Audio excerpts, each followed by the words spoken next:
Okay, hello everybody. How you guys doing? My name is Mark.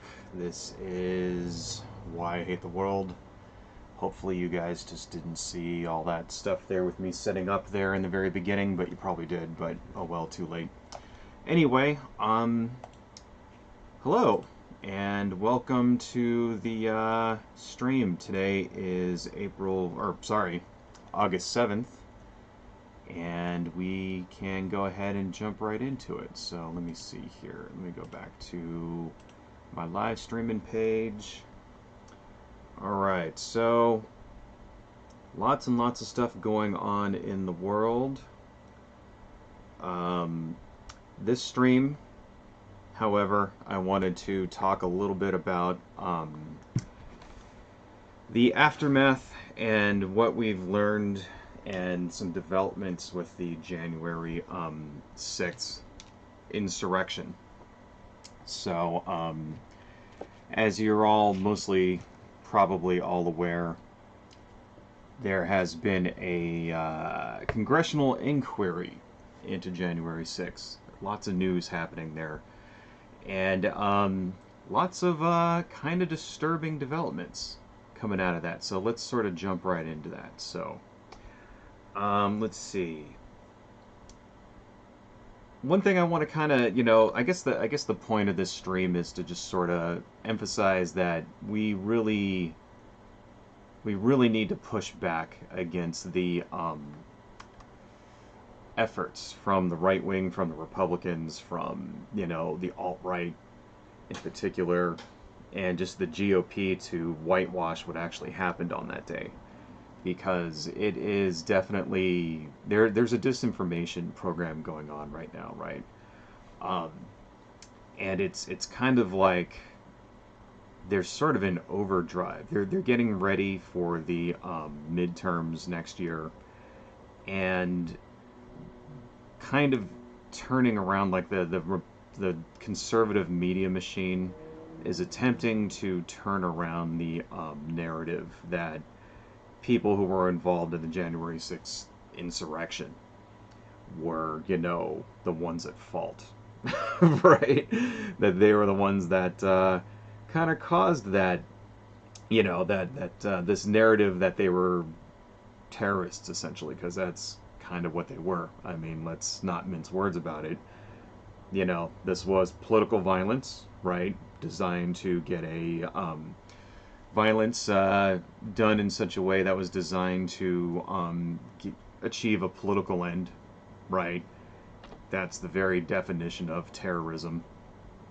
That's what it was. And we're starting to see a lot of, not just starting, but I mean, ever since it actually happened, we've been seeing a lot of whitewashing, you know, lots of revisionist history coming from the GOP, lots of conspiracy theories from Trump himself, things like that. And it's pretty bad. So there's actually going to be another rally at the Capitol. This one is on September 18th. This is coming soon. This is being organized by basically Trump's former team. The main guy in charge of this is a guy named Matt Bernard, who was Donald Trump's chief data chief, you know, which I assume means was somebody that, worked on his social media, stuff like that, gathered signatures and collected names from people and used it in targeted mailing campaigns, that kind of thing, right? I'm guessing that's what he did. I mean, I'm not exactly sure what his job entailed, but data chief usually it's something like that, when it comes to campaign. Anyway, but it's not just him. He seems to be the main spokes guy for it. But there's essentially just the Trump campaign. The Trump's former campaign is putting on this rally, and really what it's designed for is to, well, first the stated goal of the rally is to, excuse me, is to support political prisoners, That is to say, the you know, Trump supporters and MAGA people that were arrested in January 6th. They want to go support these people. They're trying to basically trying to change the narrative around into saying that they are victims and that they're political prisoners, shit like that, right? And that's what this rally on the 18th is supposed to be. And they're going to do it at the Capitol. So the ball's on these people. You know, as we're in the middle of a congressional inquiry, right, where Congress, you know, police officers and things are going, you know, from the Capitol, coming up in front of Congress and testifying about all the violence, about the racism and the violence, and you know how their lives were in danger, and they feared, and you know they feared for their lives, and all of this stuff. I don't know if you guys had a chance to watch any of the testimony from the Capitol Police officers. It's pretty gripping stuff. I was thinking of playing some of it here, but it's gotten a lot of airtime, and so it's pretty easy to find if you want to watch it. You know, pretty gripping stuff, man. You know, testimonies from officers talking about how basically people were threatening to kill him with their own weapons. How a guy got you know, repeatedly maced or whatever. Another guy had said that he was more afraid that day than he was during his entire tour of Iraq, right? And another one of the chief officers there talking about just the racism, people calling him the N-word, stuff like that. And so what we're really seeing from the hey Lewis the Hedgehog, how you doing, man? Thanks for joining.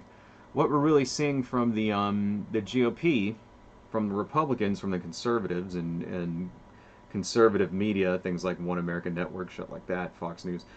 What we're really seeing from them is basically damage control. You know, they're trying to change that narrative. You know, trying to you know, before the midterms come around, so that people won't, you know, use that. So basically trying to prevent the Democrats from using this as a campaign, you know, campaign tool, you know, which they totally should. They totally should use it as a campaign tool. I mean, if I was a Democratic strategist, I'd already be putting the ads out right now, you know, right?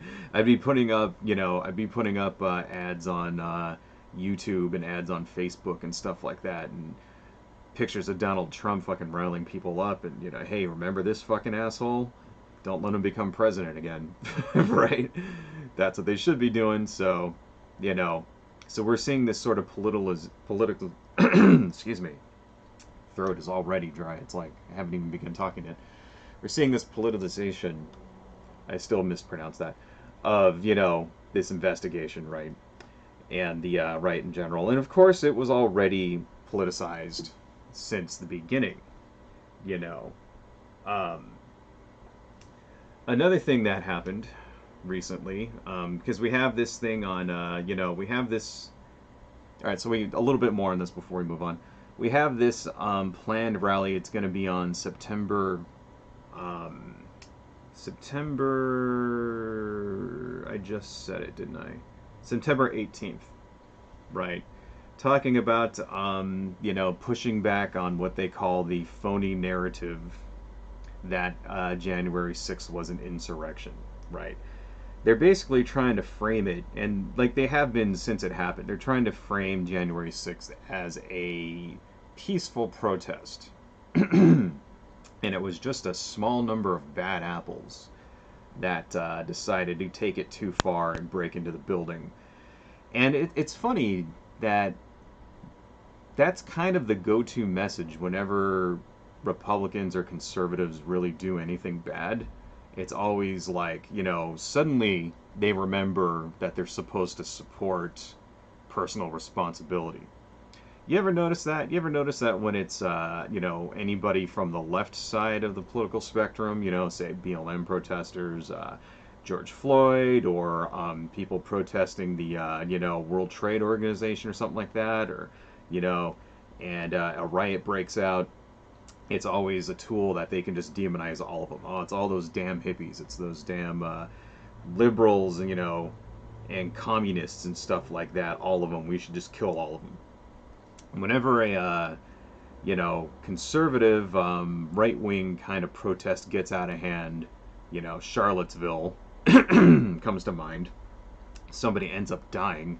People actually tend to die more often at conservative protests for some reason, and you don't really see, BLM people running people over, shit like that, shooting them, right? Unless, people who get shot at BLM protests tend to be the BLM protesters, right? But anyway, you know what? I need to close the window because there's cars and shit driving by. Let me just close the window real fast here. Sorry, guys. Interrupting that. Anyway, but yeah, whenever you do see, right-wing protests get out of hand, suddenly they remember, oh, it's the actual individuals themselves who are responsible. It's not the movement's fault. It's not the fault of the organizers or anything like that. That this degenerated into a riot, or that people showed up at a state house with fucking machine guns and tried to kidnap the governor, or some white supremacist piece of garbage ran over somebody and killed him, whatever. That's not the movement's fault.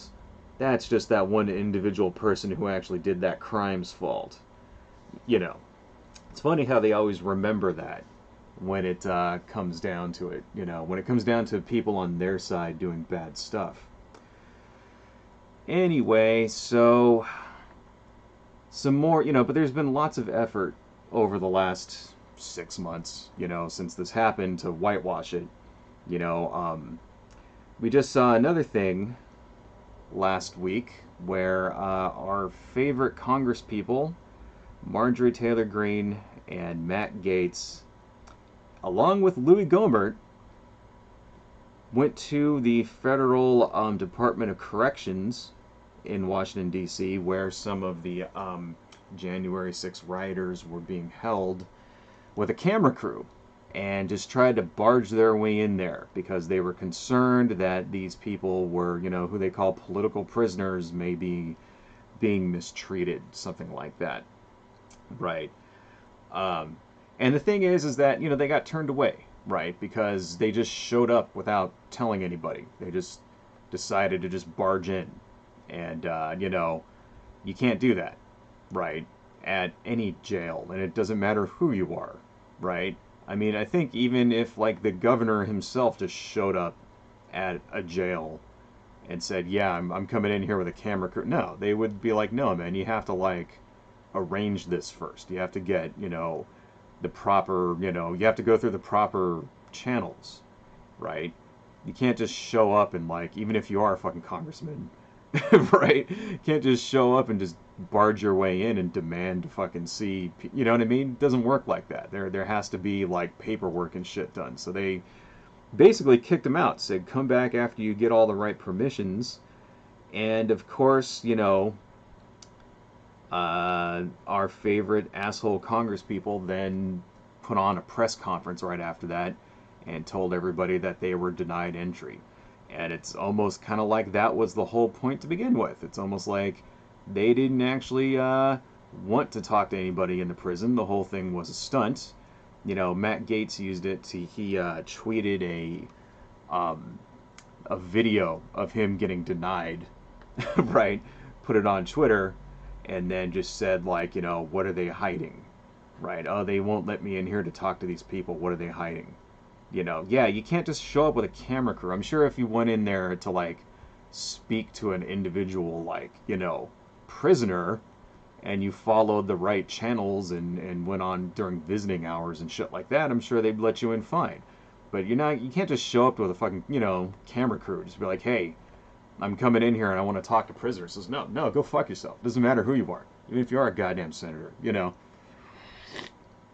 And of course it was a stunt. It was a stunt so that they can basically rile up their base. That's the whole fucking point of all of this stuff. So that they can basically virtue signal to their base that, we're with you guys, right? We're, they're pushing a basically trying to rewrite history, trying to put this false narrative that the people that broke into the Capitol to try to fucking overturn a fucking election, right? Because they, couldn't handle the fact that, their fucking idiot president lost the goddamn election, right? They wanted to, like, they want to basically virtue signal to those people that, hey, you guys were doing the right thing. And, we may need to do it again. That's what it is, man. You know, of course, so they had a news conference right after this, right when they were turned away. Thankfully, there were some counter protesters there who basically just chased them off, calling them crazy, calling Matt Gaetz a pedophile, stuff like that, you know. And we should mention, of course, that Matt Gaetz is currently under investigation for allegedly having sex with a minor and human trafficking, I mean, I wouldn't be doing my due diligence if I didn't mention that fact, because that's a fact. And, charges are pending. One of Matt Gaetz, like, Matt Gaetz' wingman basically, like, fucking already got charged. Who knows if he's going to turn his buddy in or not, whether or not Matt Gaetz actually did it, which, my own personal opinion, I think he fucking did it. But I can say that's my own personal opinion. That is just speculation there. I have no proof one way or the other. If Matt Gaetz actually did traffic a 17-year-old girl and have sex with her, like, the evidence says that he did. I have, no way of knowing that myself. I guess the investigation will, time will tell during the investigation there. But it's just funny how Matt Gaetz is, like, you ever notice, like, Matt Gaetz has just gone, like, super crazy conservative ever since that happened. Now he's, like, doing all these, he's touring the country with, like, Marjorie Taylor Greene, and he's, like, saying all this bullshit about the Second Amendment they never gave a fuck about before, and all this other shit. It's like he's trying to, like, basically trying to ingratiate himself with the craziest of the crazies, because he knows that when the shit hits the fan, these are the people that basically don't care. These are the Trump supporters. These are the people that don't give a shit if you're a pedophile.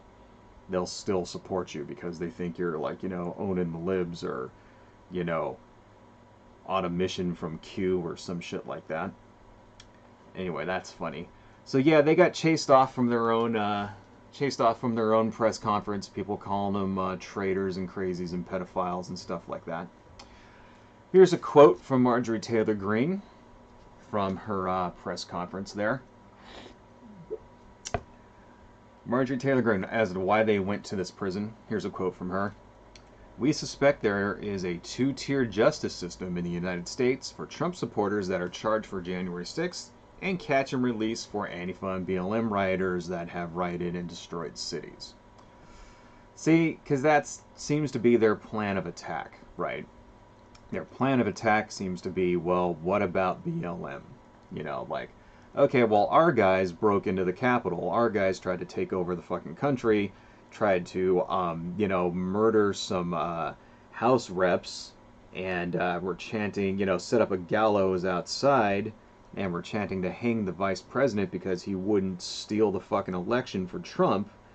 But what about all those BLM people that were, like, angry because cops keep shooting unarmed black men? What about those guys, We can't let them get away because some riots and stuff started, Right, that had nothing to do with this. Right? No, we have to treat all of this equally. Which is, the thing is, yeah, it is a crime to, engage in a riot and burn shit down, blah, blah, blah. That's a crime. That is a different crime than the January 6th insurrection. First off, number one, so that has nothing to do with anything. And that was the big objection, right? When Congress, Nancy Pelosi wanted to do a, 9/11 style commission, right? And, the GOP kind of just told her to go piss up a rope, and didn't, they couldn't even get 10 Republicans to, like, vote for that shit in the Senate in order for it to, like, get out of debate, or for debate for it to start it. Basically they couldn't override a filibuster, right? Couldn't get 10 senators to fucking like endorse investigating an attack on the fucking Capitol, right? And the stated reason that we got from a lot of you know a lot of the GOP people in the Senate and also in the House, because there were still 175 House members that voted against this investigation as well, right? All of them were you know Republicans, right? So I mean, the main reason that we got from them was that, well, what about BLM? What about Antifa? And they want to basically muddy the waters by trying to include these other groups that had nothing to do with January 6th. It's like, no, if you want something to investigate BLM or Antifa, then set up another, congressional inquiry, right? Set up another independent commission in order to investigate BLM or Antifa. But those are completely different than what happened on January 6th. You'll notice that there were no BLM or Antifa people there at January 6th trying to break in and murder Mike Pence. That's not what happened, And that's their plan. Their plan is to basically, obfuscate where they can, rewrite history where they can, try to deflect, basically everything except actually investigate what actually happened. That's the plan, and it has been for months here, right? So, basically, let's talk a little bit about that, because the commission is ongoing. So, a little bit of history about what actually happened will be illuminating, because it kind of shows a pattern, right? Shows a pattern of interference by the GOP. See, here's the thing, right? Because when people talk about this stuff, it's, if you ever have a conversation with a conservative or something online or just in real life or whatever, it can be hard to articulate sometimes why the things they do piss you off so much. Because I don't know about you, but I'm not a walking encyclopedia of facts, right? This stuff, it's like, it's hard to, because it's basically current events in history and shit. It's hard to remember dates and names and who did what and who said what all the time, unless you have it in front of you, unless you like write it down or something, right? That's partially one of the reasons why I don't like debating people. I get offers all the time from like libertarians and right wingers and shit to like debate them, right? And that's part of the reason why. It's because I don't remember this shit off the top of my head. There's certain things I remember, of course, but other things, no. It's like you read about it, and then, the thing is, if you don't, how long do you retain little details? It's like, I know, for example, that the Senate voted against creating an independent commission, right? Well, can I name all of the names of the people that voted against it? No. Do I know the exact number of senators that voted against it? No. Things like that. And it's like, it can be difficult sometimes to, remember this shit when you're in conversations, right? And this is part of the reason why it's like, we should, we should, I guess, try to keep it fresh in our minds, and also read up on just current history, because this shit just falls down a memory hole and everybody forgets, right? So right now, you have this independent. Well, let's talk a little bit about how it all came about. Okay, so way back in when they were starting, they wanted to create a 9/11 style independent commission, right, which would be bipartisan, right, because, Democrats are stupid and they shoot themselves in the foot, so they invited the Republicans to come along with them, because they're dumb, right, and, the Republicans kept delaying and putting excuses and saying shit like, yeah, well, we want to investigate BLM also along with this, blah, blah, blah, blah, blah, all this other bullshit, until, and then fucking Kevin McCarthy, who is the House, the House Minority Leader and all this stuff kept giving fucking excuses and that kind of thing. And then finally it came to a vote, and, the majority of Republicans voted against it, right? So, not all of them, though. Some of them actually did vote for it. People like, you know, Liz Cheney, right? But the majority of them didn't vote for it, but enough did for it to pass. And then, of course, it gets to the Senate, and it dies in the Senate. It got a 54 to 35, right? Which, you would think, okay, well, that's the majority of senators, but it's not enough to beat the filibuster, so debate on it could not proceed. And that's what happened. And this is what's happening with basically everything that goes to the Senate nowadays, because Mitch McConnell is, a piece of garbage, right?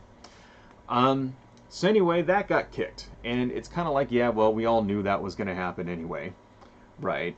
So, Pelosi decides, okay, well, fuck it, I'm just going to do my own sort of select committee, right? And the select committee is when, since they're the Democrats are the majority in the House, they have the ability to, begin investigations and stuff like that. They have the authority. And since the, since the Republicans voted to not be in on the investigation, then they basically have no power to block it or anything like that. But since Nancy Pelosi is an idiot, she decided, okay, well, I want to make this bipartisan, right? Because she's a moron. That's really the only reason. Like when this is a select committee is the same thing that investigated like Hillary Clinton over at Benghazi, like over and over and over, right? That was a select committee when they took Hillary Clinton and they put her in front of cameras for like fucking 8 hours straight, or something like that. It was like 8 hours or 11 hours or something ridiculous like that, and made her answer the same fucking dumbass questions over and over for like 4 years, and they never found anything, right? But then like they would just start it again right after, right?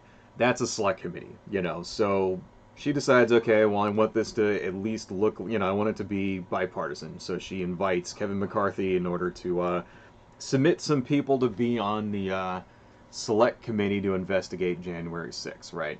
And Kevin McCarthy, of course, drags his feet for fucking, weeks and weeks and weeks, right?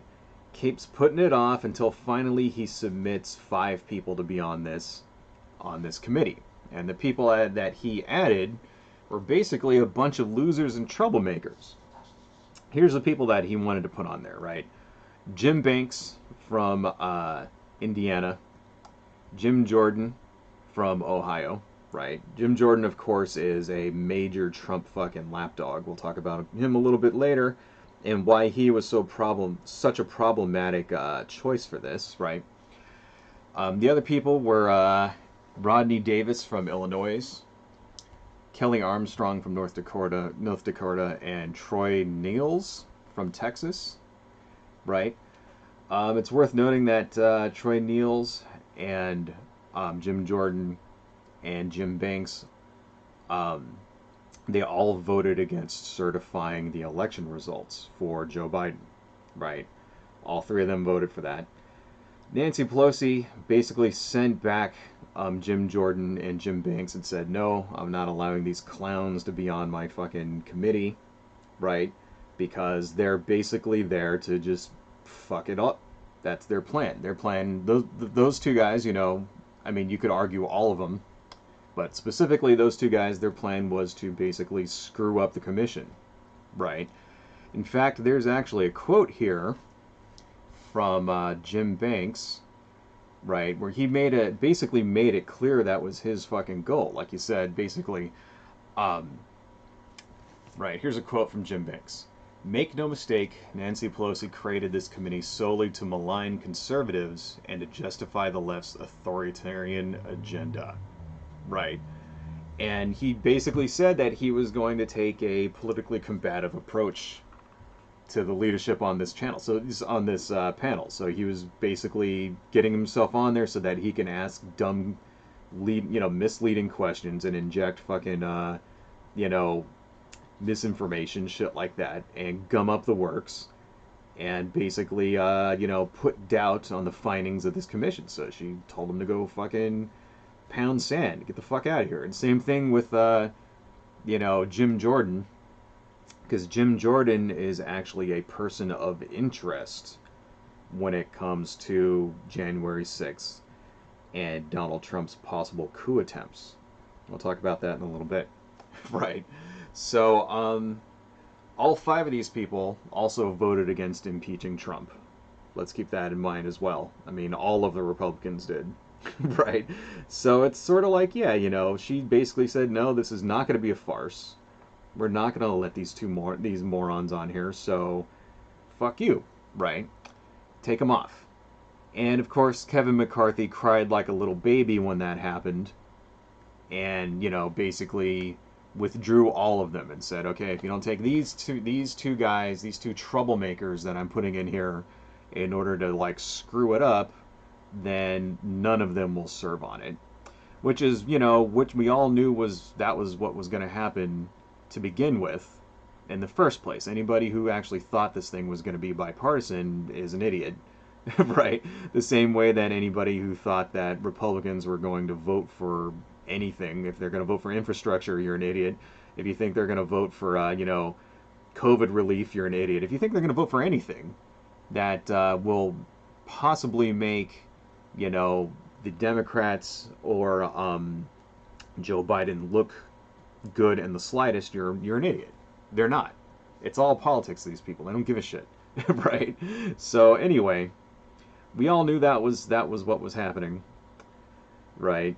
So she kicked them all out, and then she started adding some Republicans herself. She added, I think, I can't remember the other guy's name, but, Liz Cheney, and then like one other guy who actually voted to, certify the election and stuff like that. So she actually has a couple of Republicans on there. Some of the less insane, less insane Republicans who actually believe in the rule of law and shit. Right? And the investigation is ongoing. There was they just had a couple of police officers went up there the other day talking about, we already sort of touched on this, right? Talking about what actually happened on that day, stuff like that. So it's going on. In the meantime, the Republicans now are in damage control, trying their best to, basically win the PR war. And that's why you have people like Marjorie Taylor Greene and Matt Gaetz running around, around the country, giving bullshit talks and spreading misinformation, right? That's why you have these, oh shit, that's the wrong layer. Okay, there we go. That's why we have, another rally about to go down on, next month on the 18th, stuff like that.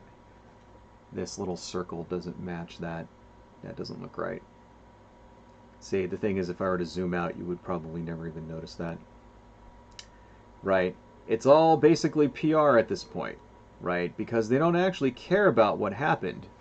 All they're interested in, the Republicans, this is what I'm talking about, all they're interested in is basically maintaining their own power. Right? So, and that was the plan since the beginning.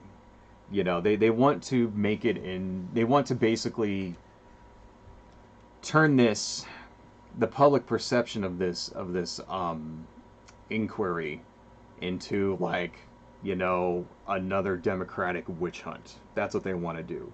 They want people to kind of associate this with the impeachment, which really wasn't that popular and didn't get Trump impeached, right? Both times, right? They want to, the same thing, the same way they did it with those, the same way they did it with, the Mueller investigation, where they just went around and repeated lies over and over and over. Even though that investigation actually did uncover some criminal activity, and the only reason why Donald Trump isn't in jail is because he was the president, and they will not indict a sitting president, which that's a fucking rule that needs to change. I can see why they don't do it. The reason why that rule exists is so that, the reason why that rule exists is so that basically the Department of Justice will not be politicized. And, partisan elements within the Department of Justice won't unfairly try to remove a president from power. That's the reason why it exists. So, let's say you have, deep, they call them deep state implants. This is what the deep state actually really means. They've kind of tried to take that term and turn it into like a conspiracy theory kind of thing. What deep state actually really means are appointees from previous administrations that execute policy in a partisan way. That's what deep state actually means, right? And the reason why it's like, okay, well, that way, say a Trump appointee won't like try to manufacture evidence or some shit like that and try to kick out a Biden appointee, or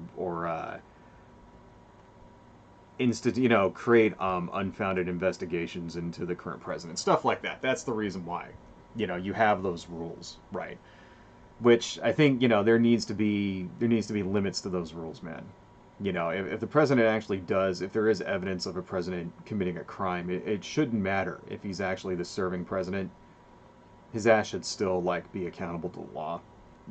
There's another rule that says you're not allowed to sue a sitting president either. I don't agree with that shit either. You know, I can say that, okay, well, maybe there's a little bit of immunity for certain acts, of course. Like say a president, say the president, like, for example, institutes some policy that gets somebody killed, right? Like part of like, say, a military operation or something like that, and you shouldn't be able to sue him specifically. You'd have to but you should be able to sue the United States government for that, because that was an action of the United States government. You see what I mean? But like, if the president himself, like, commits a crime, like Donald Trump did over and over and over, trying to use the state apparatus for his own political gain, trying to blackmail, the Ukraine in order to help him with his fucking, like, election, shit like that, rallying a crowd up to go, like, invade the goddamn Capitol to, like, murder his own vice president and shit because he wouldn't steal the election for him. Yeah, like, hell fucking yeah, you should be able to, like, indict a president for shit like that. Right? I mean, fuck, dude, we're a nation of laws. The law doesn't mean shit if it doesn't apply to everybody equally, and that includes the president, in my opinion, right? The minute you say, okay, this guy can get away with something that guy over there can't because of his wealth or his station, then you don't live in a free country after that. And I don't even care if you even have to wait till he's out of office before you do it. That's fine. Okay, just the fact that he needs to be held accountable, that you can't be allowed to get away with stuff like that, right? Which is precisely what fucking happened, because we don't actually live in a free country. We don't. We live in a basically, in all intents and purposes, a police state. But that is a subject for another video. Anyway, where were we? Yeah. So we were blah blah blah. Okay. So here's a quote from Kevin McCarthy after Pelosi rejected his picks and he got all butthurt and withdrew them all. Unless Speaker Pelosi reverses course and seats all 5 Republican nominees, Republicans will not be party to their sham process and will instead pursue our own investigation of the facts. Pelosi has broken this institution. So first off, the Republicans are in the minority in the House, so they don't have an ability to start their own investigations, not in an official capacity, They can't do that. They would have to basically, like, and they're not allowed to use any element of the government either. Like, they couldn't, say, go and force the DOJ to start an investigation either. If they wanted to investigate something, they would have to go hire private investigators and stuff like that. And every dollar that they, like, they wouldn't be able to use their own, like, abilities to subpoena things, shit like that. So they don't have that authority. So basically he's lying right there. He's full of shit, right? That quote was just there to feed the fucking base who think that, the election was stolen by Italian, like, secret agents and shit. Right. That Italian secret agents, like, somehow fucking hacked into the servers, unless it was really China, right? Unless it was really BLM, right? Or some shit like that. That's what that was for. Um, the thing is, McCarthy himself is actually a person of interest, you know, in this investigation, because McCarthy on January 6th had a nice screaming match with the president. I don't know, this was kind of big news when that happened. I don't know if you guys remember this. Basically, Kevin McCarthy called up the president, said, hey, call off these fucking people, they're going to kill us. And Donald Trump said back to Kevin McCarthy, well, Kevin, I guess these people are more upset about the election than you are. Right? Basically just threw it back in Kevin McCarthy's face, said, in all intents and purposes, was just like, hey, you didn't steal the election for me. You're not doing enough to help me stay in office. So I'm not going to do shit to help you. If these people kill you, that's not my problem. That's basically what that says, I mean, I'm interpreting Donald Trump's remarks there. That's what it fucking sounds like to me. I'm not going to help you. These people care more about the election than you care. So then Kevin McCarthy gets in this screaming match with Donald Trump. Says, who the fuck do you think you're talking to? Shit like that, right? And after this whole thing happened, Kevin McCarthy went on TV and riled against Donald Trump. Said this is wrong. He needs to be held accountable. Blah, blah, blah, blah, blah.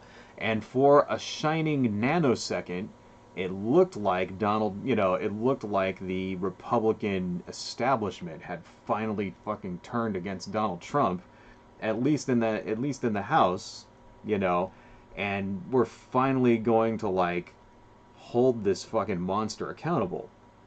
That's what it looked like. That did not last very long. Within a month, Kevin McCarthy was basically bending over, and kissing Donald Trump's ass all over again, right? And now he's essentially just lying in order to keep Trump, from being held accountable for any of this, because he knows that, the reason why is because something like, I think it's somewhere around 87% of Republicans still want Donald Trump to be president, right? They still support him. Donald Trump still polls extremely high. He's extremely popular with the Republican base, right? Which is kind of strange because every fucking person that he endorses loses the election, That just happened like not that long ago. Donald Trump endorsed, he fucking loses a special election. That's happened like over and over and over. So it's like, why? Why are these people kissing his ass? Right? He's not going to help you because the secret that they don't understand, the thing they're not getting, is Trump voters only give a shit about Trump. They don't care about other Republicans. They could give a fuck about, just because if Donald Trump likes you or not. They don't give a shit about that. They want Donald Trump. They want, like, the big fucking orange blowhard to stand up there and tell them shit they want to hear. And, insult fucking Latinos and shit, right? And make fun of, like, trans women athletes and stuff like that. And build the wall. And, like, make fun of Rosie O'Donnell. And that kind of thing. That's what they like. That's what they want. Because Donald Trump is just, this massive fucking troll, and they like it. It appeals to them emotionally, The same people, these are the people that basically, like, when Hillary Clinton called them deplorables, they went and made I'm a deplorable t-shirt and put that shit on. And, they embrace it, right? Because they're morons. That's really the only explanation. Because these are not the smartest fucking people on the planet. These are the same people that are like, refusing to put on masks and stuff, right? And we'll have relatives that like, parents and even children that like die from COVID and still refuse to get like, vaccinated, refuse to put on masks, refuse to like, close their businesses during lockdown, shit like that. And then they fucking wonder, how did I catch this? How did I get sick? Because you're an idiot. That's why. I mean, we need to, that's something, just a little bit of a side tangent here.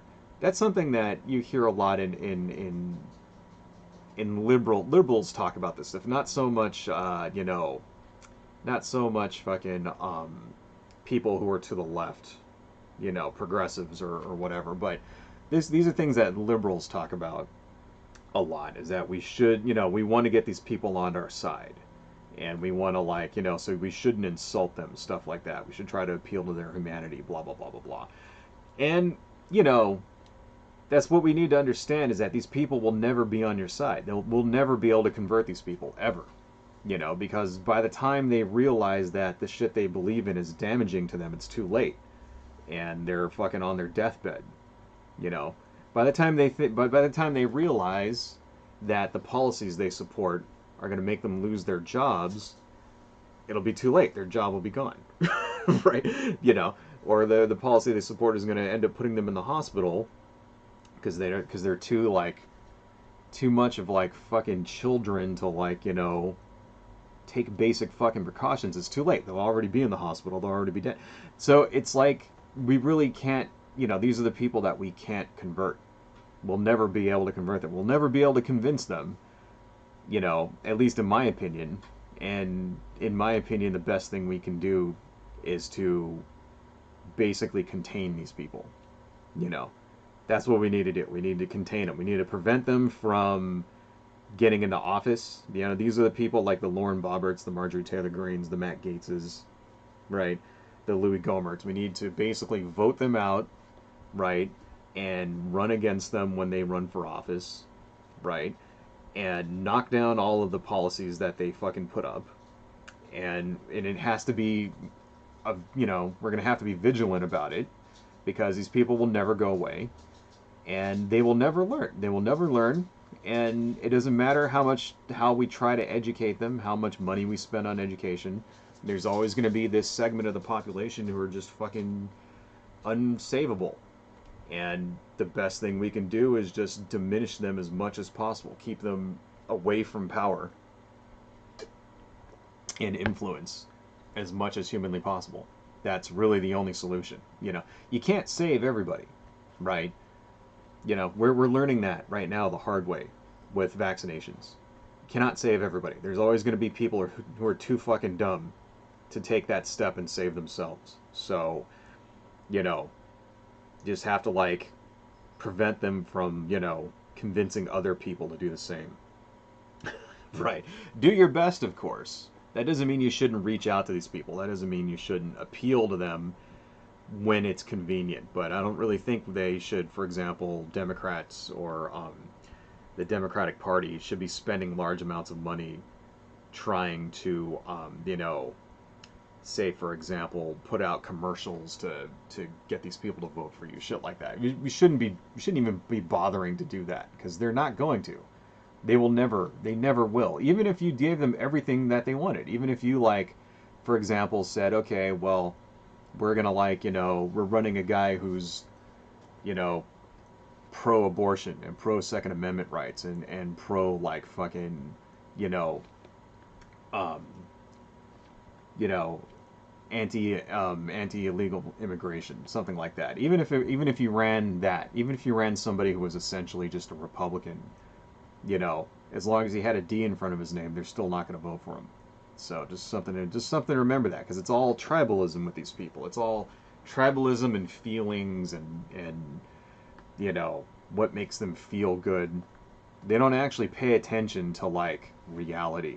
They have a very, very constructed reality that goes along, imaginary fucking moral lines that basically they get from TV pundits and fucking preachers and conspiracy theorists. That's it. Anyway, Lewis ahead. Let's see. Kind of went off on a massively long tangent there. I don't know how I keep doing that. Sorry. I have a bad habit of doing that. So, we've heard lots and lots of, because that's basically the plan. The plan is to diminish this as much as possible, right? And in the last few months, we've heard lots and lots of, you know, I guess, lies coming from the GOP, you know, even from people who were there, right? For example, we have Andrew Clyde from Georgia, right? I'm sure you guys have heard of this guy. Remember, he was there during the insurrection on the 6th. He has since gone on to claim that it was basically a normal tourist visit. You know, that guy, right? Here's a quote from Andrew Clyde.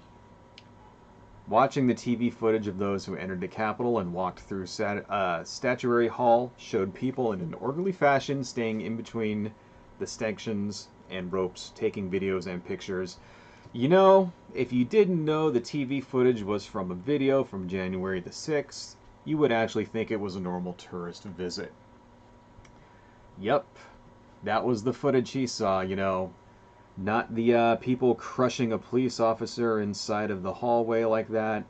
You know, not people breaking into offices, putting their feet up on Nancy Pelosi's desk, that kind of thing.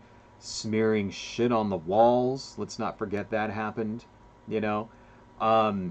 Let's also not forget that somebody planted bombs that day as well. You know, that was another little thing that people don't seem to remember. There were bombs planted at the DNC and the RNC, right?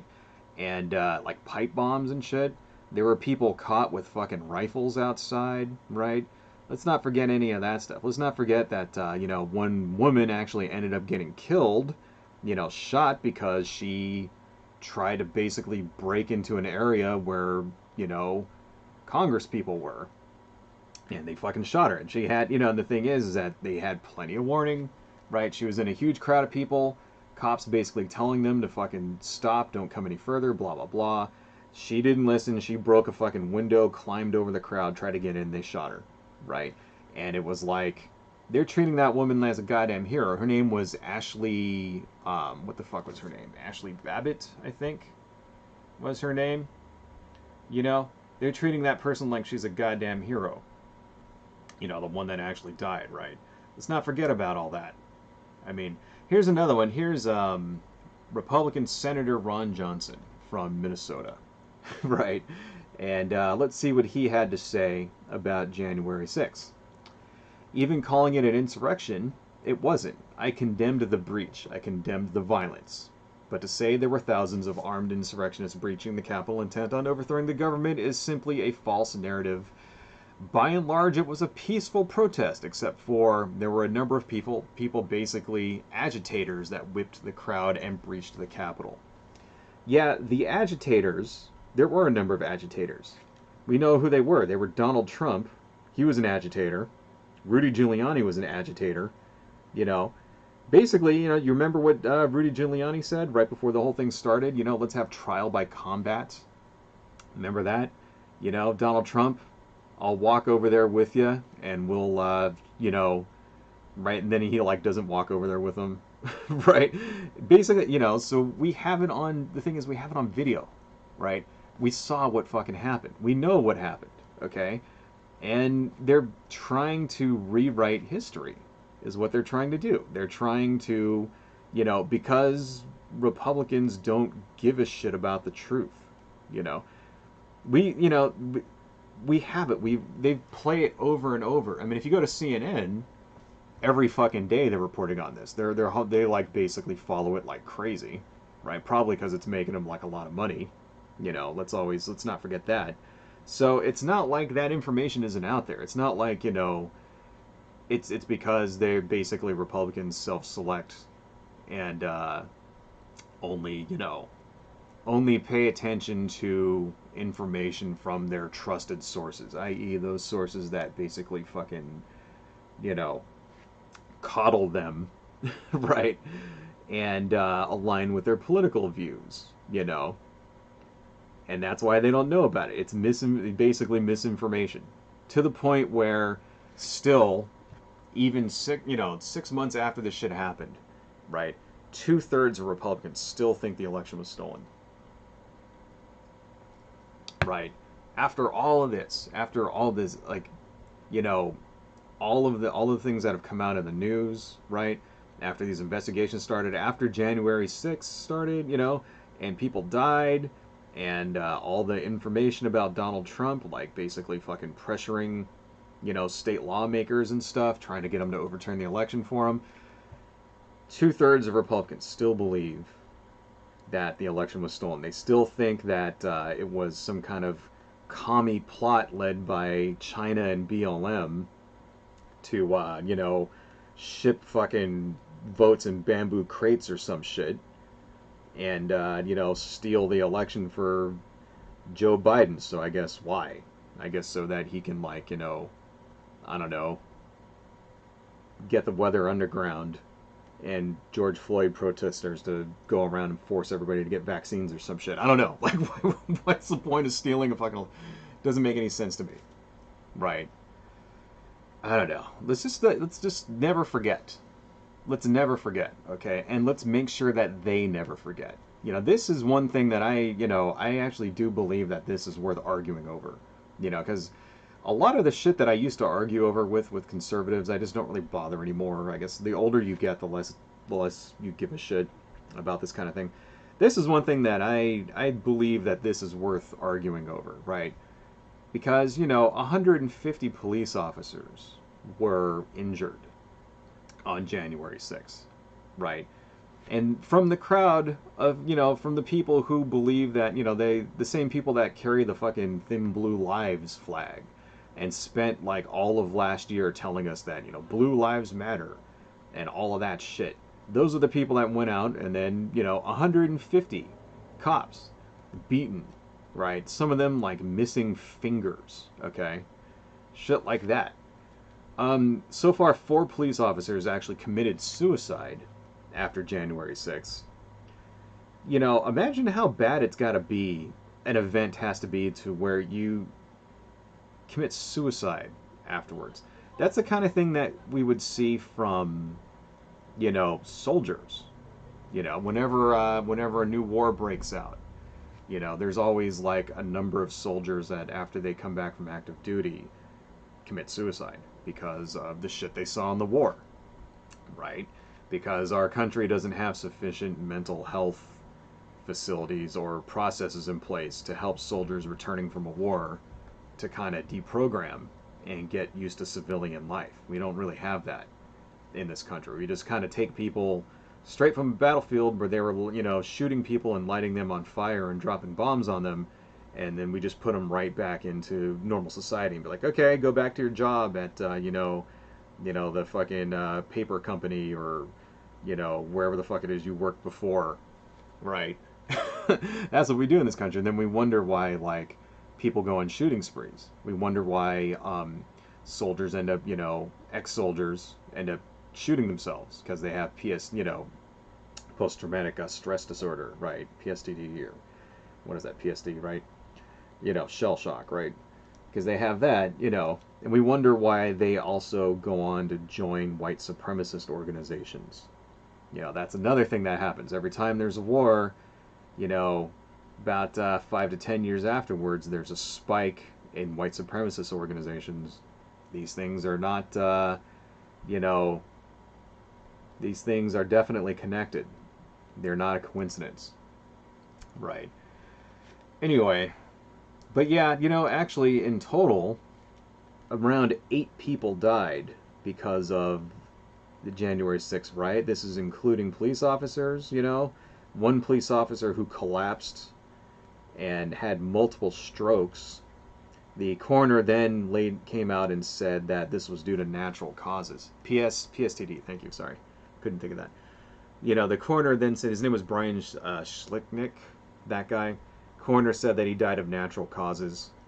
This is, of course, after he'd been sprayed in the face, with fucking, like, sprayed in the face with, like, fucking wasp spray, and just had to kind of survive the general chaos and stress, Pretty sure that if January 6th didn't happen, he wouldn't have had multiple strokes, But that's what the coroner says, so Somehow it kind of sounds like bullshit to me, so I'm still counting that as a death attributed to January 6th. Right? Somehow I don't think this police officer just would have died naturally of natural causes the next day if January 6th didn't happen. There were also multiple Trump supporters who died from medical emergencies during this whole thing. Heart attacks, shit like that. Excitement just gets a little too crazy for them. Right?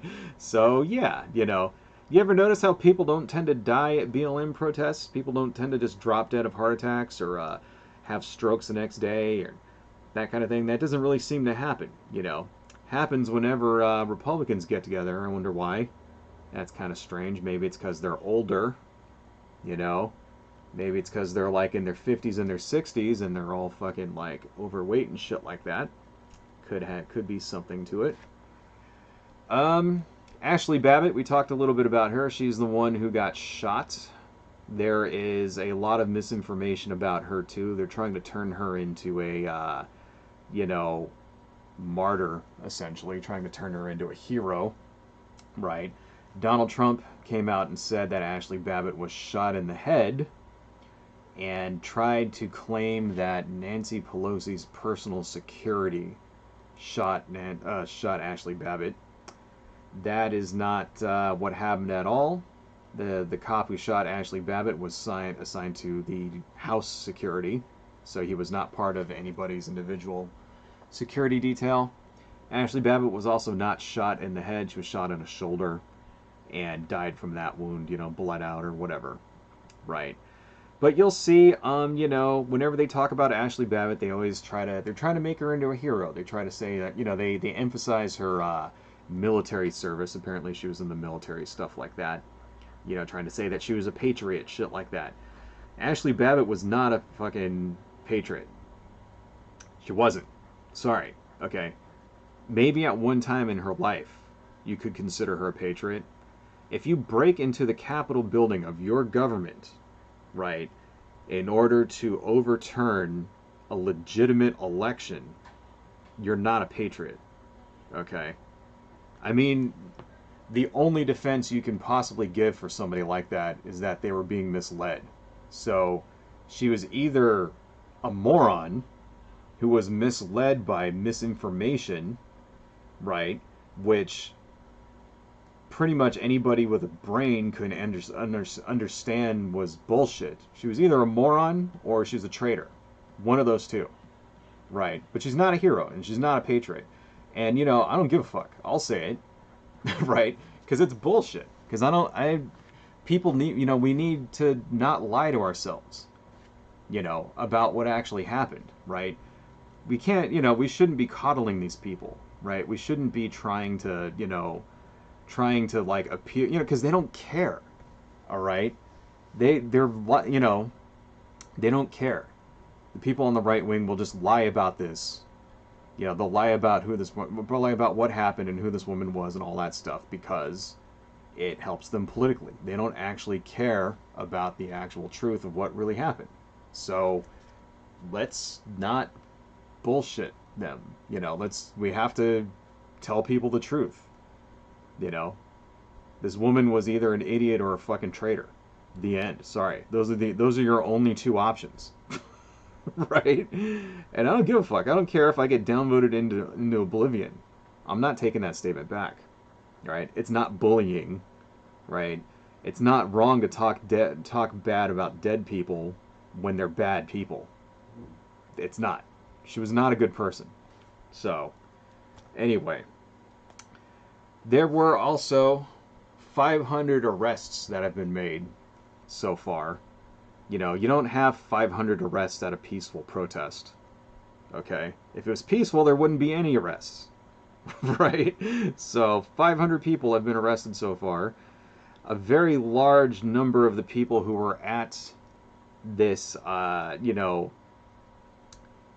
the January 6th insurrection, we're finding lots of things out about them as they get arrested, as they go to trial. Lots of white supremacists in there. Lots of militia types, people from organizations like the Oath Keepers, Proud Boys, right?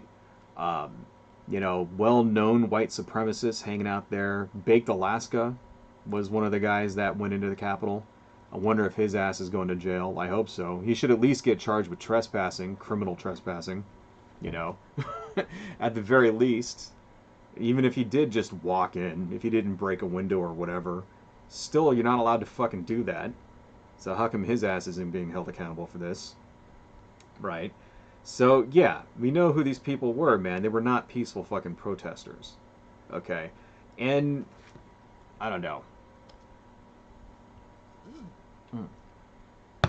It's frustrating. It's frustrating, you know. And while all this shit is happening, let's not forget that while all this shit was happening, you know, there was an actual plan to actually steal the election. Like, for real, right? This is another thing that's starting to come out in the, you know, select committee. They're finding this kind of evidence, right? That, the actual real Republican plan from, at least from the Trump campaign, in order to steal the election for real. So while that was kind of happening, you know, and I remember talking about this too back in, you know, December, January, blah, blah, blah, right? It seemed like it was kind of a joke, you know, like you would see on Stephen Colbert, the stupid coup is what he called it, stuff like that. And it seemed like the efforts to overturn the election were just like ridiculous bullshit. You know, you had like, you know, people like Lynn Wood, Sidney Powell going around and just losing court case after court case. You know, something like 60 court cases, right?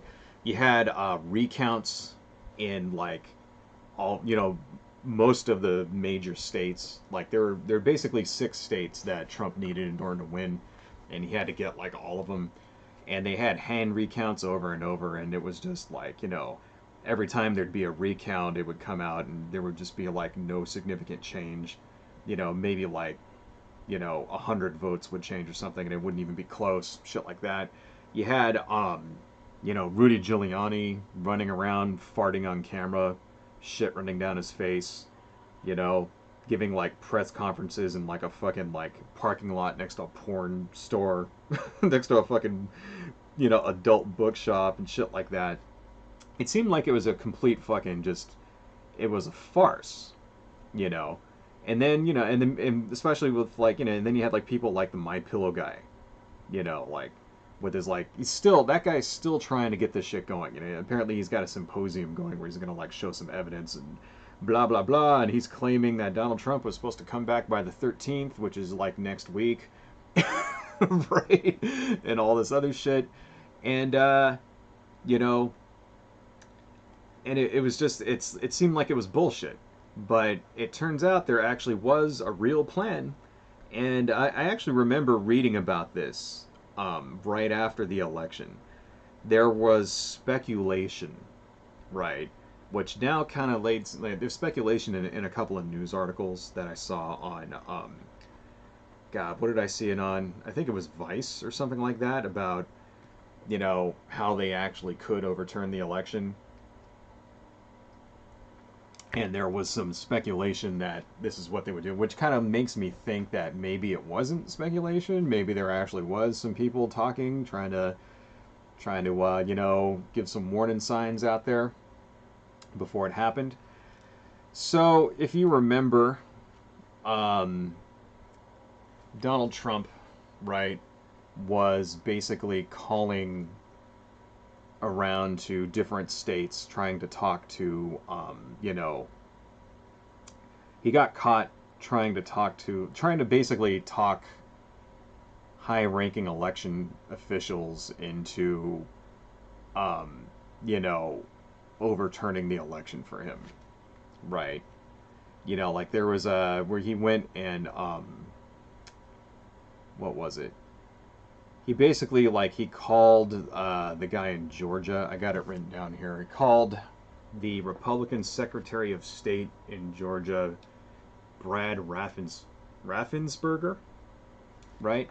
Who was basically the guy in charge of certifying the election in Georgia, and said to him, "I just want to find 11,780 votes," and that kind of became sort of famous. I'm sure Sure, you guys have probably heard about that, right?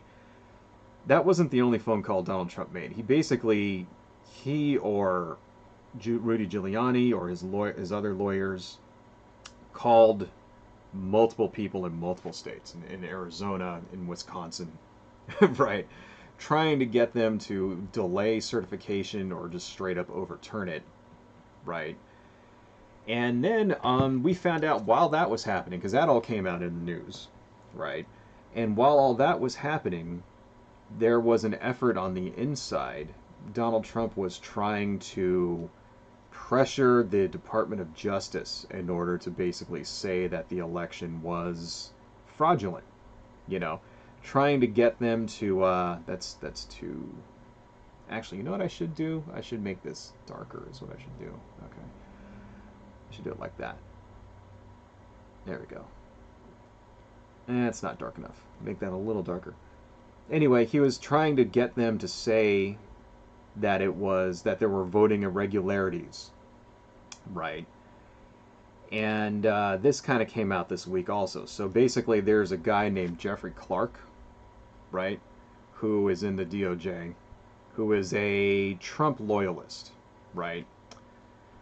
And he drafted some letters, right, to all of the states. So at first they thought it was only to Georgia, but no, this guy actually drafted multiple letters that he wanted to send to all 6 states that Trump needed to win. And the letters basically said that the Department of Justice has determined that there has been voting irregularities in this election, and it was to encourage the legislatures of these states to send their own slate of electors to the Electoral College. That's what basically these letters are about. So I don't know if you've heard about this in the news, right? This was kind of a big deal over the last week, right? Because in some of these states, right, you know, in Georgia, in Arizona, it is the law that if they believe the, you know, if they believe that the election has been tampered with, that the results are not legitimate, then the state has the right, you know, the state legislature has the right to send their own electors to basically, like, if they can convince the you know, the person in charge to not certify the election, then they can send their own electors. That's the way the law is written in some of these states, right? And 5 of these 6 states that Trump needed, right, because he needed Georgia, Arizona, Michigan, Pennsylvania, and Wisconsin, right? He needed those 5, right? And in 5 of those states, they have a Republican majority in the legislature. So the thing is that, well, while Trump and Rudy Giuliani are calling these guys, trying to get them to do that very thing, they're not going for it, right? So if they can get, you know, the Department of Justice to basically draft this letter, maybe that would convince the legislators to actually sign on to it, right? Maybe they would be like, well, hey, if the Department of Justice says that this is not, you know, that the election is fraudulent, then maybe it actually is. And the thing is, they're Republicans, right? So these are the people that are, you know, desperately kind of trying to find any reason to keep Trump in power because they want Donald Trump to win because they're Republicans, right? So they're open to this shit, and it's just like, you know, thankfully this time around, you know, more of them had, you know, basically fucking integrity than Trump and his team did. You know, basically this time around we were lucky because there were people with integrity who were in charge in these states who didn't go for it and wouldn't allow Trump to steal the election. But what if next time there's not? You know, what if 3 years from now, I guess, 3.5 years from now, in the next election, you know, there's people in there who are more conducive into fucking basically stealing the election because they think that, you know, they think the government's run by satanic pedophiles or whatever. I mean, this is a real danger here, right? And it's kind of scary to think like this is how close we actually came to the election being overturned, you know, for probably the first time. I mean, we don't really know if it's happened in the past or not, but that would be kind of scary, wouldn't it?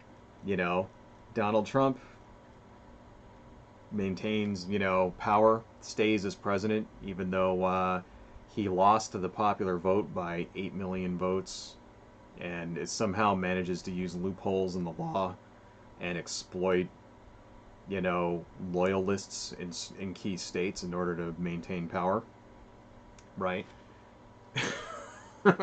I mean, it's kind of freaky shit. It's scary because the thing is it almost happened, and we have the evidence that this is what happened, and nobody's doing anything about it. They had their chance to try to prevent Trump from running for office again, and his party doesn't want to hold him accountable. So they're conducive to authoritarianism. See, that's another scary thing about Republicans. It's not all just about, their policies. Okay, they're pro-abortion, they're pro this, they want to cut taxes for rich people and raise them on poor people, blah, blah, blah, blah, whatever. All the shit you don't like about Republicans, right? But I think the scariest thing about Republicans and conservatives in general is just their predilection to look the other way when people break the rules if it benefits them personally. And this is a perfect example. These are the same people that would, like I said, call themselves patriots, right? Just when the pesky law just gets in the way, suddenly they're not patriots anymore. If you can't call yourself a patriot if you want to overturn an election, right? A legitimate election like this, when you don't have any proof that it was stolen, and you're willing to allow the people that tried to fucking do this to just get away with it, you're not a patriot, right? You're a fucking authoritarian yourself. You're a traitor. That's what you are, right? And this is what almost happened. And the thing is, this guy Jeffrey Clark signs, he drafts these letters, right? Because that was the plan. And he goes to his two bosses, right? So the actual attorney general at this time was Rosen, right? Jeffrey Rosen. And then another guy named Richard Donahue, right? And basically that was Jeffrey Rosen was the acting attorney general because, Bill Barr quit because Bill Barr didn't indulge Trump with his fantasies that the election was stolen. I don't know if you remember that. Bill Barr basically came out and said the Department of Justice has not found any proof, any reason to believe that the election was illegitimate. And within 3 weeks, he was gone.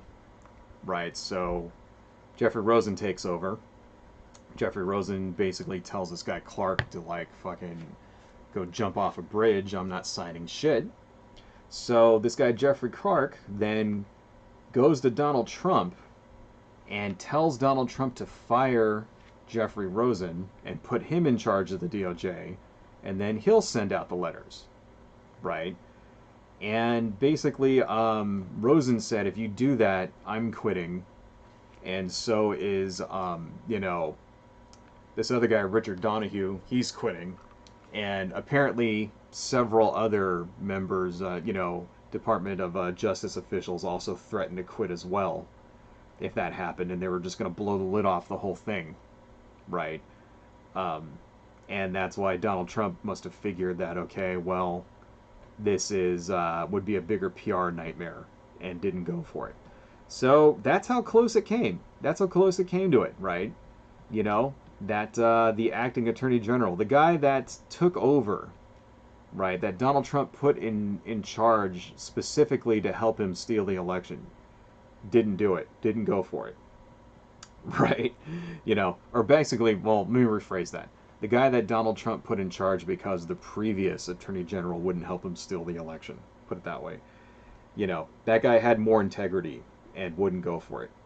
What happens when next time the acting attorney general doesn't have any integrity? What happens when it is somebody like Jeffrey Clark who's in charge, who doesn't give a shit about democracy? Right, that doesn't look right. That looks a little... maybe it looks okay. I think I need to blend that a little more. You know, that's what's going on, dude. It's like we came extremely close, you know, and it's kind of disturbing how like little safeguards there actually are against this kind of thing. And there's not much we can do about it. Is this guy Jeffrey Clark, is he still there? I couldn't find out. I was looking to see, did he get fired? You know, he should have been fired for this shit, right? So, kind of disgusting. And this is what's happening while Trump himself is going around making phone calls, trying to pressure, you know, state officials, right? You know, state officials who are small time. You know, imagine that. Imagine you're like just some guy that, you know, you work in Georgia, you know, at the elections board or whatever, and the fucking president is calling you, right? Imagine the pressure. It's like, holy shit, the president wants to talk to me. What can I do for you, sir? You know, imagine that. Imagine what these people must have been thinking. Oh, wow, the president wants me to help him, you know, but it doesn't sound right to me. Should I do it? Should I not do it? Blah, blah, blah. Like, I could easily see people folding in that situation as well. You know, it's like, well, if the president thinks it's all right, then it must be all right. Right? I can see that, you know, because that's what happens when people are faced with authority, right? They tend to act in ways that they would normally not condone in themselves or their political opponents. But they think it's like, well, if anything happens, you know, the authority told me it was okay. They'll take responsibility for it. And that's just human nature. I was just following orders. You know, that's human nature right there. So it wouldn't surprise me that even somebody who actually does have integrity might bow to the pressure and be like, all right, well, fuck it. If the president wants me to do this, it's probably not that bad. And, you know, I won't go down for it. He will. Right? Or I'll just tell him, I'll just tell the police or whatever, oh, it's okay. The president told me it was all right. You know, whatever. Right? That happens all the time. So, anyway, it's kind of, you know, that's the scary thing, you know. And Donald Trump, for his part, you know, who knows what he's actually thinking. The quote that I got here about all of this was that, you know, when Rosen and Donahue objected to this, you know, objected to weaponizing the fucking DOJ, you know, and using it to, for your own political ends, he basically said, don't worry about that. Just put out the statement, leave the rest to me. And these are the notes that the January 6th committee have uncovered here. Leave the rest to me and my allies in Congress, right? One of those allies that Donald Trump is talking about there is, of course, Jim Jordan, who was one of the guys that McCarthy wanted to put on the, you know, commission in the first place. Kind of tying the loose ends here together. Kind of showing you that they're not serious. They're not actually interested. You know, the Republican establishment, just by suggesting putting this guy on here, it's like they wanted to put the guy, Jim Jordan, who led the effort in the House to not certify the election in the first place. That's who they wanted to put on there. It's kind of unbelievable. It's like, and then he gets, you know, all angry and butthurt when Nancy Pelosi doesn't go for it and tries to turn it around. And Nancy Pelosi has broken this institution. Dude, fuck you. Seriously, like, I wish I could just, like, I don't know. I wish there was a law that said any given person in the country is allowed to, like, you know, one day a year show up in Congress and just scream in the face of your elected representative and tell them that they're an asshole and they couldn't, like, leave or do anything about it. Like, that would be the best thing ever. If I could just show up there and, you know, I don't know. Anyway, it's very, like, I don't have a lot of faith in my country anymore, folks. You know, because that, I mean, that's their plan. Their plan from the very beginning was to just diminish all of this, right? Is to you know, politicize the whole thing, diminish it, make everybody think that it's just another partisan witch hunt, blah blah blah blah blah. And it's kind of working, you know. It's kind of working, man. Like I said before, 2/3 of Republicans still think the election was stolen. 66%. This is as of 2 days ago, right? August, well, 3 days ago now, August 3rd. Okay. 18% of Republicans think that Biden won fair and square. So there you go. Those are the number of Republicans that you can actually, like, you know, trust. 18%. Those are the Republicans that actually give a shit about the country, right? Who actually pay attention to real news and are not conspiracy theory laden morons. 18%, right? That's like, you know, millions and millions of people who have fallen for this bullshit. That's the scariest thing of all. You know, that it's not just your you know, it's not just your crazy uncle or some shit like that, right? That's too big. Let's make that 10. Right. That's still too big. You know, it's not just your crazy uncle. It's not just the village crank driving around with writing all over his car, you know, or something like that. You know, you ever see those guys that they write like messages and shit on their cars and they drive around? No, the Illuminati's out to get me, whatever. It's not just those guys. It's like, this is millions of people we're talking about. You know, ordinary people, housewives, shit like that. The same people that think that, you know, they won't get a vaccine because they think that Bill Gates wants to implant them with a microchip and shit like that. Even though they walk around with a cell phone all day that can track you and actually does track you everywhere you go. Unbelievable, right? 28% of independent voters also think the election was stolen. That's kind of scary. And get this, 3% of Democrats think the election was stolen as well. Which is like, I don't understand that shit. You know? I guess it goes to show that just because you're a Democrat doesn't mean you're not conservative, number one. Because that's another thing we got to remember. There are such things as conservative Democrats, right? And just because somebody votes for the same person you vote for doesn't mean that they're informed or intelligent or have your best interest at heart, because they don't. So, I guess the good news is that it's only 3%. So, at least it's like, okay, well, there's still some crazies, there's just not as many of them. Right. 48% of Republicans think that the January 6th insurrection was left-wing protesters trying to make Trump look bad. Right. Well, only 15% of them actually put the blame on Trump supporters for January 6th. That's kind of scary, right? 71% of Trump supporters disagree with calling the January 6th rioters terrorists. Right. And, you know, I understand. I understand why, of course. It's because it's emotionally, you know, you don't want to identify people that support the same person that you support as terrorists. You know. So I can understand that. Maybe we shouldn't call them terrorists. Maybe we should just call them insurrectionists. Maybe we should call them traitors. Because that's what they are. Right. I don't know. I don't think we need to coddle people, man. Not this time. Right? We don't need to you know, appeal to the conservative fifis about any of this stuff. You know, how many years have gone by where, you know, they call you a traitor? You know, I've had that happen, you know, many, many times in the past 20 years. Because I was against the Iraq War, for example. You know, people calling me a traitor, right?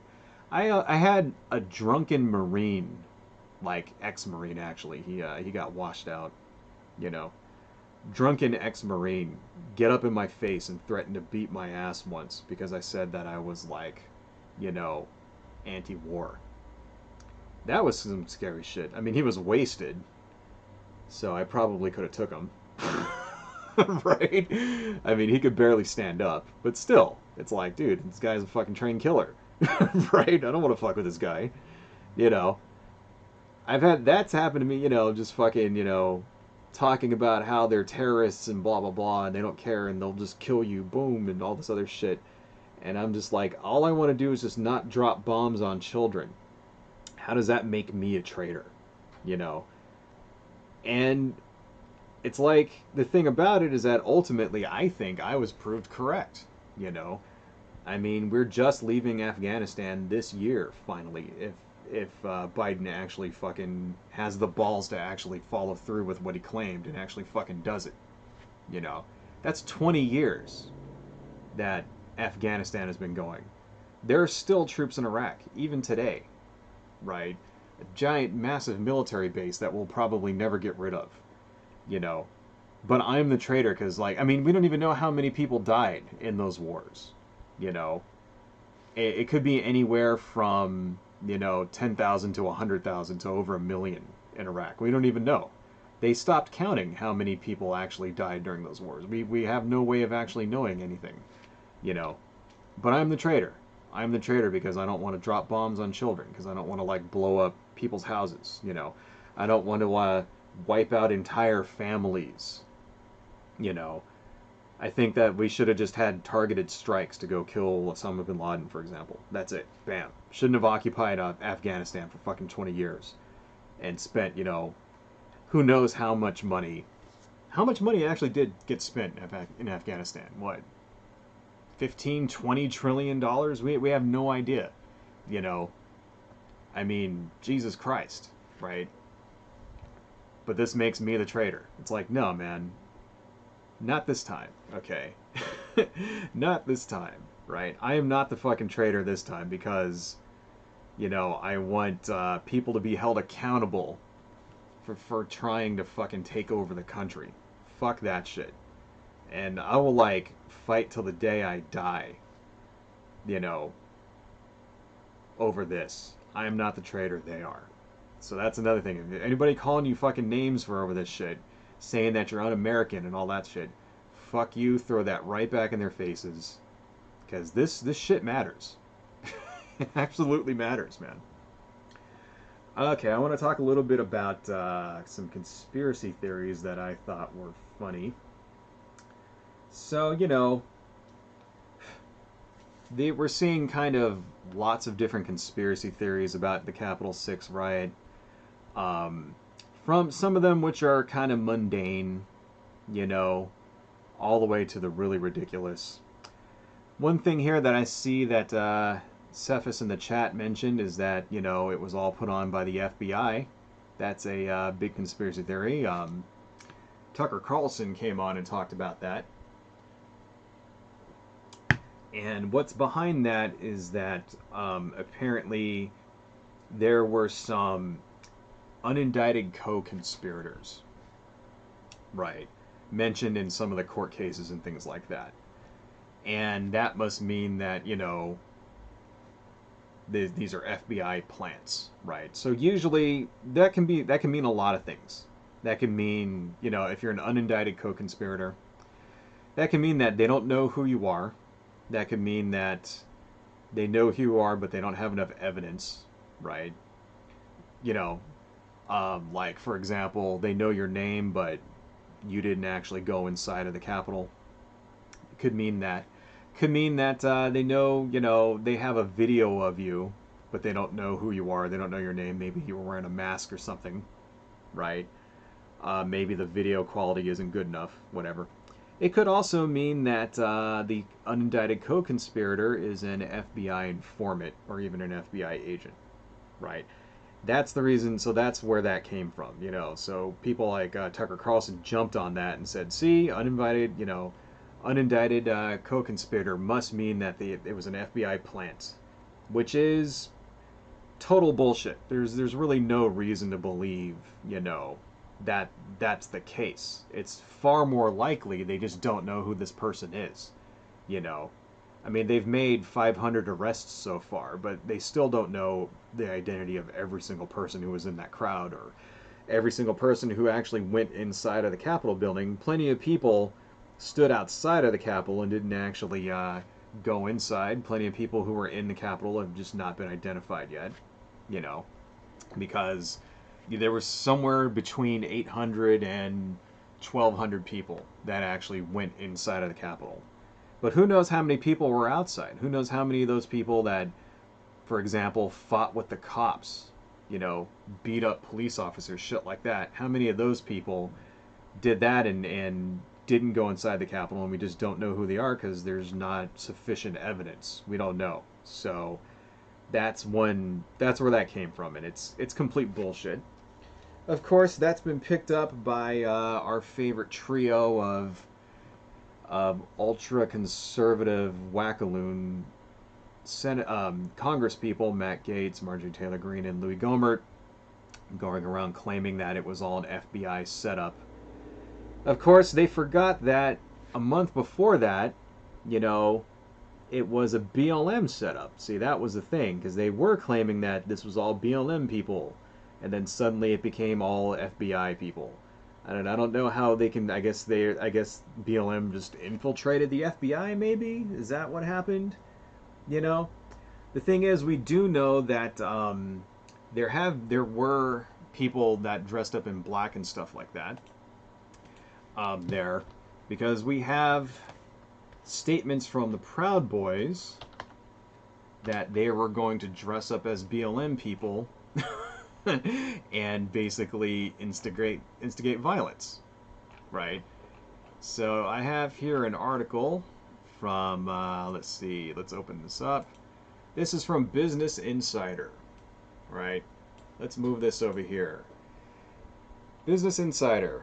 Far-right group Proud Boys. Oh, God, fuck off. Okay. There's no, like, noise coming out of this, right? Okay, good. Oh, shit. Wrong window. Far-right group Proud Boys claim that they will attend January 6th D.C. rally incognito and wear all black to blend in with Antifa protesters. So let me just go ahead and put this down in the chat so you guys can check that out. There's, I won't read this whole thing, but, you know, basically saying that they were not going to wear their black and yellow uniform and they were going to dress up as Antifa people so that it gets up in the, you know, so that way they can go smash windows and beat people up and shit like that.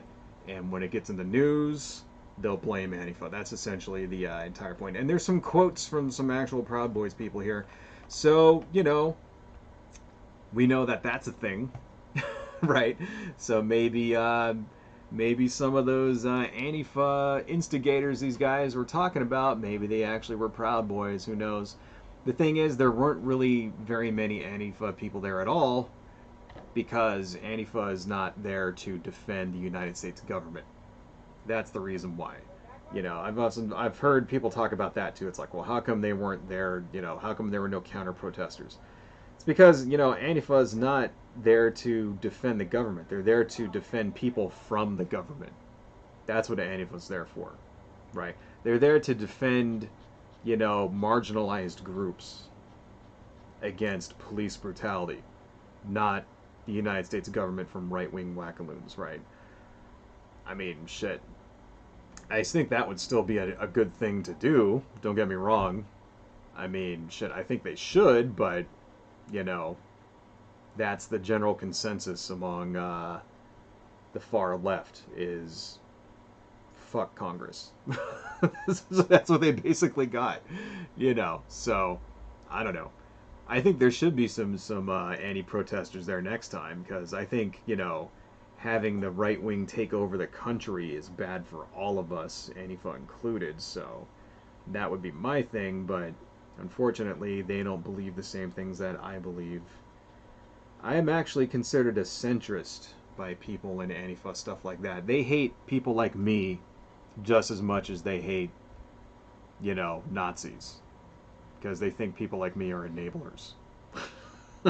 Even though it's like I agree with, like, you know, 98% of all the same shit they agree with. That 2% is enough to make me, like, part of the problem, according to you know, and if like those types of people, anarchists, shit like that. Anyway, moving on. So yeah, that's one of the conspiracies, right? And of course, that then they say that well, the FBI egged it on by throwing flashbang grenades into the crowd and blah blah blah blah blah, right?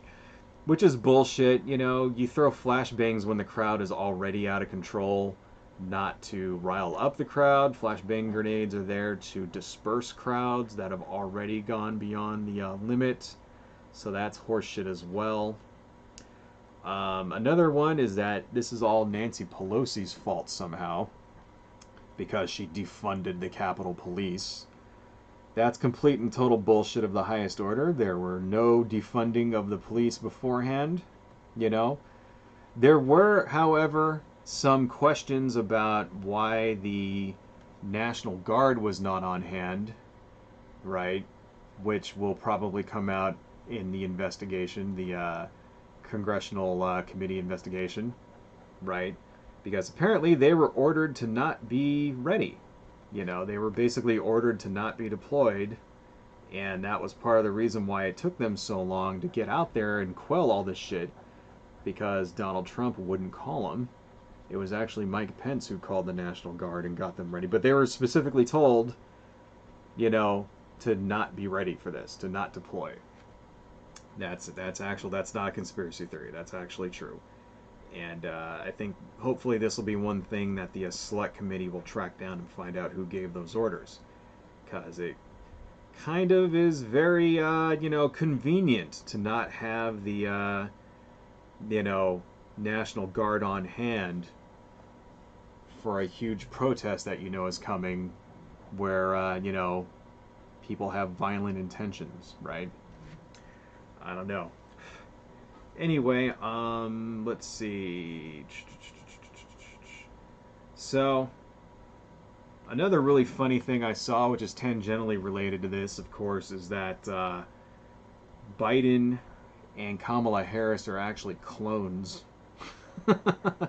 Now we're kind of getting into QAnon territory. I guess? Why would they be clones? I don't really see what the evidence is for that. Why they would be clones. I think what it is, it's a QAnon thing where apparently they've already been arrested, excuse me, and are already in jail, so the people that are actually there are actually like clones or robots or something, which is like, if you actually already arrested them, like that's the conspiracy, is that Donald Trump is actually still the president. And, for some reason decided to put clones in charge instead of just coming back himself, which is like, if he's still the president, why would we need a right in order to keep him as the president and to begin with? That doesn't make any sense. And, if they're already in jail, why not just say they're in jail instead of cloning them and putting the clones in charge? I don't know. Conspiracy theories like this just get wackier the more you think about it. Another one is that Joe Biden is a hologram. Right? This is true shit as well. This is, well, not true shit, but this is a thing that people believe. Put it that way. And what this comes from is that there was a video that was on TikTok where it looked like Joe Biden overlapped a microphone that was held in front of him. And the thing is that there is other footage from that event from different angles that show that no, he actually was present. He actually isn't a, yeah, that looks okay, right? He actually isn't a hologram. So there was either an optical illusion or somebody doctored that video, or whatnot. But obviously he's not a hologram. I just thought that shit was funny, Maybe we'll make a stream of all just like Biden conspiracy theories, because I ran across a lot of those. There was another one where apparently a few weeks ago he was test driving a car, and then like some people were saying some shit like, oh well, if you look here it looks like there's a second steering wheel and all this other baloney. I think that might be funny to kind of go through these things.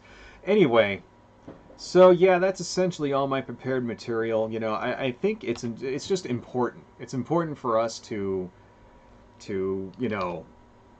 not allow them to rewrite history, to not allow them to muddy the waters, you know, because this is kind of what happens whenever there's an event like this. It's like people get to work bending it to their political aims. That's sort of what would happen with 9/11. You know that we all saw this thing happen on TV, right? I don't know if some of you guys might be a little young, you might not remember 9/11. It's kind of mind blowing to believe that that was 20 years ago actually. So there are people alive today that weren't there when it happened. Well, you know, this is the thing is it was just like January 6th. We all saw it happen. We were all on TV. We all saw planes hit the buildings. Blah blah blah. Shit hit the fan, and then that same day, those towers collapsed and all those people died, and you know within 6 months there were massive conspiracy theories all over the place, right? About this happened and it wasn't Al Qaeda. It was actually it was actually the government themselves. It was an inside job. There were actually bombs going off inside of the towers. It wasn't planes hitting the building, even though we actually saw fucking planes hitting the building. We have it on video, planes hitting the building. Right. But no, it really wasn't that. It was really bombs. It was really people that did maintenance a week before planted a bunch of bombs there, blah, blah, blah. And then it started getting crazier, and then all the Jewish conspiracy theories came up. You know, there was a conspiracy theory that all of the Jews that worked in worked in the Twin Trade Center, like, called out sick that day. This is like an actual conspiracy theory. It doesn't take very long for the fucking anti-Semites and the white supremacists and the Nazis and shit to start bending this shit for their own aims, right? You know, and there are people that believe this stuff to this day. That that it was set up by the CIA. It was done to make $1 trillion worth of defense spending disappear. That's another one. The plane that hit the Pentagon hit the exact room that had evidence for Bill Clinton's murder list or whatever, and all this other baloney. Even though they wouldn't be holding that stuff at the Pentagon, or it hit the exact records room that had the records where like $1 trillion worth of black budget spending was, shit like that. You know, and then within a few years, you get shit like loose change on the internet. Spreading misinformation around to an entire new generation of people. So that now it's like there are people that, even though it's been debunked over and over and over, there are people to this day who believe that, jet fuel can't melt steel beams, right? And, the government was behind 9/11. We have a few of those people in Congress now, right? And the same shit's happening now. It's the same fucking thing. We all saw this shit happen on TV, you know, the January 6th, right? We all saw it happen. We have evidence that, video evidence, right? We have dead bodies in the wake, right? We have all of this stuff. We have people testifying all this shit. And conspiracy theories are starting to spring up. And, within a few years, there's going to be people claiming the whole thing was a false flag. It was all the FBI. We're already seeing it. And it's like, it's just the same shit over and over and over. And we need to make sure that doesn't happen. Because one of the things that conspiracy theories do is they obfuscate who's actually responsible for the event. It wasn't really Timothy McVeigh. It was Islamic terrorists.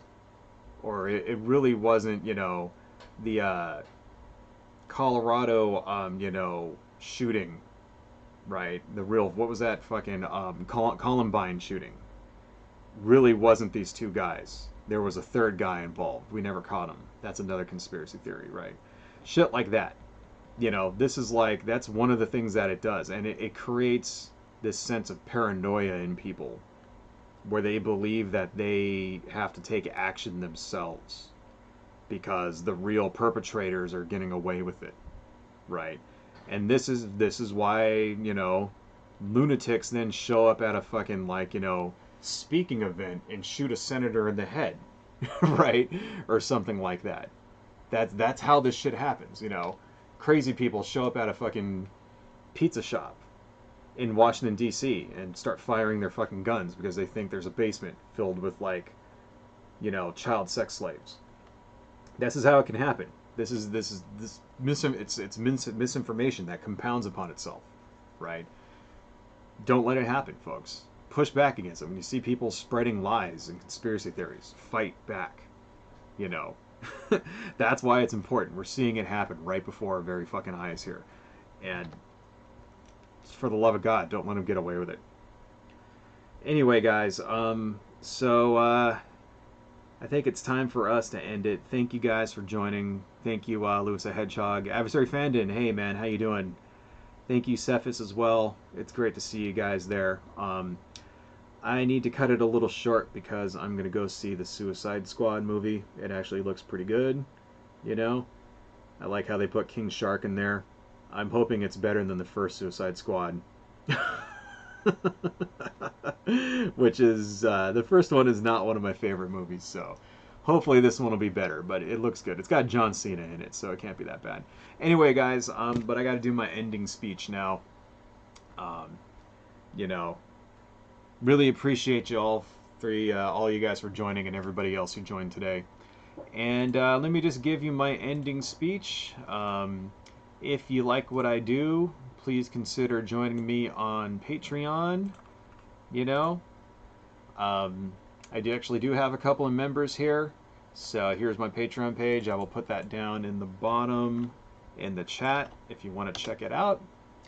If you don't want to do a Patreon thing, but you still want to support me, I have an Etsy shop. Let me refresh this. Right. But here's my Etsy shop. I sell prints and things like that, Lovecraft-related prints. This one here is actually one that we did during the stream. If you guys remember this, a few months ago, we actually drew this sort of deep one-looking frog guy. I have this up for sale now if you want it. So anyway, these are 11 by 17 handmade coffee-stained prints. They kind of feel like leather. Each one comes out unique. So anyway, if you want to support me, please consider buying something from my Etsy shop here. If you like my artwork and you want to see more, you can check me out on DeviantArt. Here's another thing that we drew during a stream, and you can download all this stuff for free here too. So if you want a copy of this for your own computer, whatever. And I have my webcomic, which has actually been updated. Let me refresh the page. I actually put a new page here finally, so you can see there's more ninjas fighting and people getting shot in the face and their heads chopped off and blah blah blah, and demons, that kind of thing. There's going to be 2 or 3 pages of fighting going on here. So this is Hawanja.com, fun for the whole stupid family. And if you want to see me talk about other things which are not political related, if you want to see me talk about toys or video games, that kind of thing, check me out on UCD Videos. I did a review of the new Masters of the Universe Revelation show, which is actually really good. If you haven't seen it, go watch that show. Anyway, guys, thank you all so much. Let's kind of zoom out here before we end it. And maybe I should fill in the rest of this stuff before I start detailing any further.